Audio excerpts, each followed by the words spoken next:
Perkenalkan Mbak, nama saya Andre Adriansyah dari STMI Pringsewu. Tujuan saya kesini untuk memenuhi tugas kewirausahaan. Kalau boleh tahu dengan Mbaknya? Nama saya Ruri, ya saya pemilik dari Kopi Truko. Kopi Truko ya. Bentuk usaha yang Mbak jalani saat ini itu apa ya Mbak? Kalau boleh tahu? Kalau saya sekarang sedang menjalani usaha ya ini seperti ini Mas, kopi, ada kopi, menjual kopi, menjual minuman dingin, ada makanannya juga, dan banyak varian menunya. Nama dari usaha yang Mbak jalani saat ini? Kalau nama itu Kopi Truko itu nggak tahu ya, itu namanya karena kita waktu membangun ini. Kalau Truko itu artinya merintis dalam bahasa Jawa. Jadi kami ini benar-benar sedang merintis usaha ini. Iya. Awal mula dibentuknya usaha yang Mbak jalan saat ini itu seperti gimana ya Mbak? Kalau awal mulai gini, kalau aslinya kalau suami saya itu kan usahanya handphone sama kuota.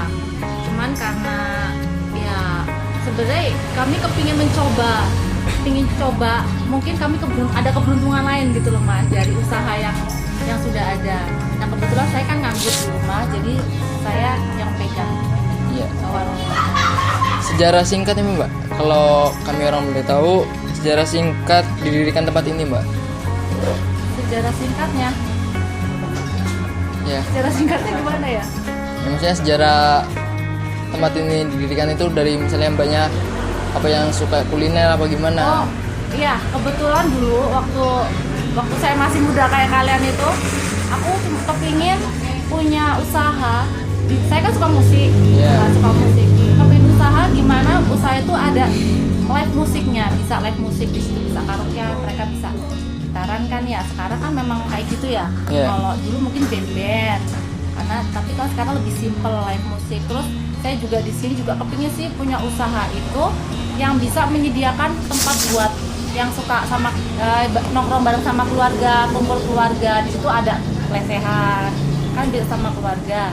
Lalu yang suka zaman sekarang kan anak-anak sukanya mabar ya, main bareng game kayak gitu.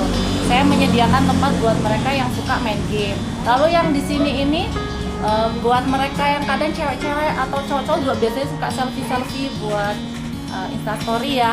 Nah itu ya saya juga ya dari situ saya kepingin gimana kita bisa mengikuti perkembangan zaman gitu. Kalau dulu mungkin cuma lesehan aja, tapi kalau sekarang kan kalau lesehan aja kan kayaknya gimana ya? Kayaknya kurang menarik buat anak-anak muda gitu. Ya itulah jalannya kayak gitu. Kalau boleh tahu juga nih Mbak, modal awal yang dibutuhkan saat membentuk usaha ini Mbak? Kalau modal awalnya kurang lebih 40 juta. 40 juta? Ya karena kebetulan kan ini tanah sendiri, jadi kami nggak nyewa. Iya. Tanah sendiri, jadi ya itu. Kalau boleh tahu juga Mbak, ini omset per bulan? Ya kalau omset per bulan ya kami ini kan bukanya udah pandemi kayak gini ya, jadinya ya gimana ya? Ya lumayan lah, puji Tuhan lah bisa buat bayar karyawan, bisa sedikit buat apa sih yang perlu ditambah di sini gitu loh. Cuman kalau maksudnya ya karena pandemik ini ya jadinya belum ada keuntungan yang lebih, cuman ya puji Tuhan lah ada gitu. Bisa mengisi. Bagaimana upaya agar usaha ini semakin berkembang dan tidak kalah saing di saat ini Mbak? Ya kalau kami upayanya karena sekarang kan kita harus melihat nih perkembangan zaman sekarang ini anak-anak seperti apa, sukanya apa kayak gitu. Nah sekarang ini mungkin kalau mereka kan sukanya sekarang turnamen game ya, kebanyakan suka game. Kebetulan udah beberapa kali di sini mengadakan, itu pun kerjasama sama anak yang suka mengadakan ini turnamen. Terus kalau upaya dari kafenya nih, dari warungnya ini, dari menu-menunya, dan kami ini kalau saya suka nyicip misalkan kita beli di mana gitu loh, ada kan merek-merek yang ada yang itu. Nah itu kepingin nyicip, tapi kita bikin versi murahnya dengan harga yang bisa kita meminimal. Kita bikin versi murahnya tapi rasanya juga nggak kalah gitu loh. Karena kan kita kan memang menjangkau masyarakat desa ya Mas. Kalau di sini kan orang desa, kita harus mengikuti ya perekonomian orang sini. Kalau misalkan di sini harganya 20.000 minuman, mungkin mereka juga kaget sekali mereka bisa datang, tapi habis itu ya udah nggak bisa buat langganan. Tapi ya kami ya kita bikin versi murahnya dengan kualitas yang ya sama sih rasanya. Ini jam berapa buka dan tutup sekitar jam berapa itu Mbak? Kalau kami awalnya itu kami buka jam 5, tutupnya jam 12 malam, jam 24, karena orang sini biasanya mereka kan ada yang mereka ada lah yang kerja itu keluar jam 10-an, jadi anak-anak sini aja sih nongkrong di sini. Jadi mereka kalau misalnya mereka masih nongkrong karena anak-anak sini ya kami ya masih buka gitu. Cuman kami masih coba siang sih Mas, coba siang, cuman karena mungkin baru jadinya belum banyak yang tahu. Ini Mbak mau minta pesan dan motivasi dari Mbak untuk kami mahasiswa jika ingin mungkin membuka usaha. Ya kalau dari saya bukan buat mahasiswa aja ya, mungkin di luar sana ada orang-orang yang nggak seperti kalian ya, yang mungkin ada punya modal sedikit tapi kepingin membuka usaha seperti ini. Mungkin kalian juga mungkin suatu saat kepingin udah punya pekerjaan tapi kepingin buka usaha sampingan.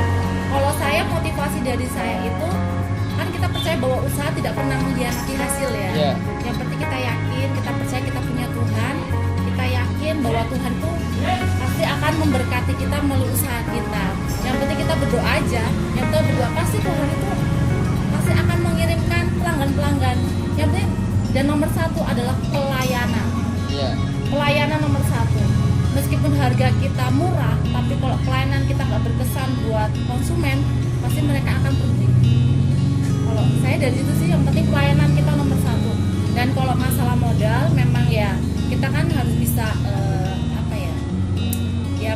kita kan harus bisa menyesuaikan modal ya. Kalau misalkan kita kira-kira kita belum siap dengan kita kepingin hal-hal yang wah tapi modal kita kecil, ya kita harus menyesuaikan dengan sekuat kita dulu gitu loh, jangan memaksakan diri. Kalau memaksakan diri ya kalau misalkan ya kita nggak tahu namanya usaha. Kalau misalkan usaha itu langsung berkembang, tapi kalau misalkan berkembangnya itu lama kan kita jadi susah sendiri gitu. Yang penting kalau motivasi ya motivasi buat anak-anak muda sekarang itu ya itulah tetap positif ya, pikiran yang positif, lalu kita positif bahwa usaha kita pasti akan berkembang.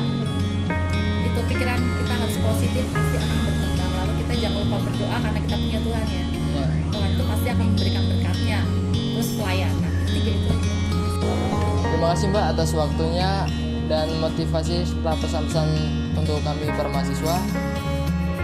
Saya juga ucapkan terima kasih ya buat Masnya sudah menyempatkan waktu bersama teman-temannya udah datang ke sini. Semoga apa yang sudah kita obrolkan tadi bisa menjadi motivasi buat untuk mahasiswa, para mahasiswa dan juga untuk orang-orang yang di luar sana yang mungkin melihat mungkin bisa yang mudah-mudahan bisa termotivasi. Lalu saya doakan supaya mas-masnya semua ini, semua para mahasiswa ini bisa selalu diberikan kesehatan, juga diberikan kelancaran untuk setiap kuliahnya ya. Terima kasih Mbak.